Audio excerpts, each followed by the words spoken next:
அனைவருக்கும் வணக்கம். இந்த காணொளியில் நம்ம முழுக்க ஒரு விவசாய தகவலை பார்த்துப்போம். சுற்றிலும் பாருங்களேன், இது தென்னை மரம் போலே இருக்கும். ஆனால் இது தென்னை மரம் கிடையாதுங்க. இது வந்து எண்ணெய் பனைன்னு சொல்லக்கூடிய ஒரு பாம் ஆயில் மரம். பாம் ஆயில் நீங்கள் யூஸ் பண்ணியிருப்பீங்களே வீட்டில்.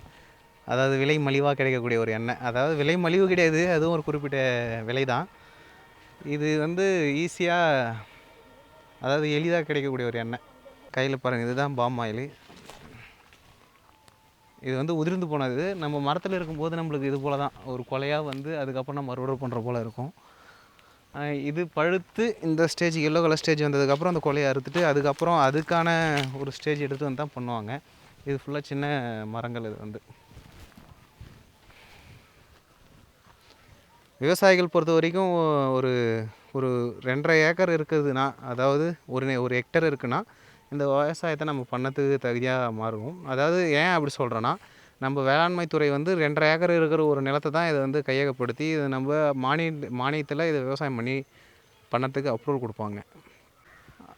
இது வந்து குறிப்பிட்ட சவுத் ஆஃப்ரிக்கன் ரகம்னு நான் சொல்ல வந்தேன். அதாவது சவுத் ஆஃப்ரிக்கா போதுமான வறட்சி நாட்டிலேருந்து தான் உற்பத்தி பண்ணி நம்மளுக்கு இறக்குமதி செய்யப்பட்டுட்டு இருந்தது.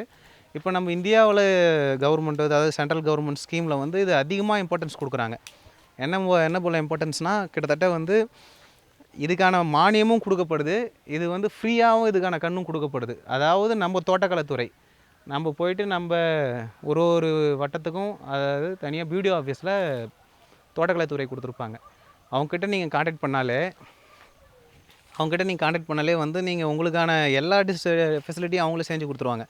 உங்களுக்கு தேவையான சொட்டு நீர் பாசனம் மற்றும் உங்களுக்கு தேவையான உர மேலாண்மை அவங்க சொல்லிக் கொடுப்பாங்க. அதுக்கப்புறம் நீங்கள் பாதுகாத்துக்கலாம். அதுக்கப்புறம் எப்படி நீங்கள் பயிர் வைக்கணும், ஒரு வாரத்துக்கு ஒரு தடவை தண்ணி வைக்கிறதுலேருந்து எல்லாமே வந்து அவங்க சொல்லிக் கொடுக்கபடியே நீங்கள் செஞ்சுக்கலாம். அதுக்கப்புறம் அவங்க வந்து உங்கள் கான்டாக்ட்லேயே இருந்துகிட்டே இருப்பாங்க. நீங்கள் எப்படி கான்டாக்ட் மீன்ஸ் கோத்ரேஜ் நிறுவனத்துலேருந்தே உங்களுக்கு கான்டாக்டில் இருப்பாங்க. விவசாய டிபார்ட்மெண்ட் வந்து உங்களுக்கு கான்டாக்டில் இருந்துகிட்டே இருப்பாங்க. நல்ல ஒரு நீங்கள் வேலைக்கு போய் சம்பாதிக்க வேண்டிய ஒரு 30,000 மாத வருமான தொகையை நீங்கள் இதுலேருந்தே ஈல்டு எடுத்துக்கலாம். அதுதான் இதனுடைய பெனிஃபிட்டு. கிட்டத்தட்ட இது ஒரு 35 வருஷம் உங்களுக்கு வருமானத்தை கொடுக்கும். இது காலம் ஃபுல்லாக அப்படியே ஆழம் வர போல் நம்மளுக்கு வருமானத்தை கொடுத்துட்ருக்காருங்க. கிட்டத்தட்ட ஒரு 35 வருடம் வருன்றதே பெரிய விஷயமாக தான் சொல்லியிருக்காங்க. அதுபோல் இது வந்து ஒரு விவசாயி குறிப்பிட்ட நிலத்தை வச்சுக்கின்னு அந்த வருமானத்தையுமே நம்பி குடும்பம் நடத்துகிற ஒரு விவசாயிக்கு இது தகுதியான ஒரு பயிர் கிடையாது. தன்னால் பராமரிக்க முடியாத நிலத்தை வச்சுருக்கிறவங்க மட்டும்தான் தகுதியான பயிர். அதாவது பராமரிக்க முடியாதுன்னா நிலம் அதிகமாக வச்சுருப்பாங்க, கிட்டத்தட்ட 20,000 25,000 வச்சுருப்பாங்க. திருட்டு பயம் இருக்கும் அவங்களுக்குலாம். அவங்களாம் அந்த விவசாயம் பண்ணலாம். நம்மளுக்கு ரெகுலராக தோட்டக்கலை பயிரெலாம் பண்ணுறவங்களுக்கு இது செட் ஆகாது. வெஸ்ட்டு ஒரு நல்ல பெனிஃபிட் இருக்கும். அதாவது இது பக்கத்துலேருந்து பாதுகாக்கணும்னு ஒரு அவசியமே கிடையாது. வாரம் ஒரு முறை பராமரித்தாலே போதும்.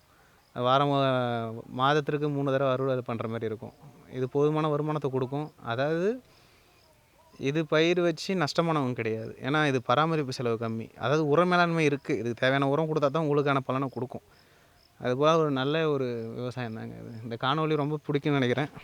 இதுபோல் விவசாய தகவல்கள் தெரியும்னா என்னை ஃபாலோ பண்ணிகிட்டே இருங்க. வேறு எதனா டவுட்டாக இருந்தால் நான் கீழே கான்டாக்ட் நம்பர் கொடுக்குறேன். அந்த கான்டாக்டில் நீங்கள் தெரிஞ்சுக்கங்க. கோத்ரேஜ் நிறுவனத்தினுடைய உரிமை இந்த டிஸ்ட்ரிக்ட் பார்க்கக்கூடியவருடைய நம்பர் கொடுக்குறேன். அவர்கிட்ட பேசிவிட்டு இது எப்படி பயிர் வைக்கணும், இது எப்படி கான்டாக்ட் பண்ணி எப்படி எல்லாமே அவர்கிட்ட கேட்டு தெரிஞ்சுக்கங்க. தேங்க்யூ. நன்றி, வணக்கம்.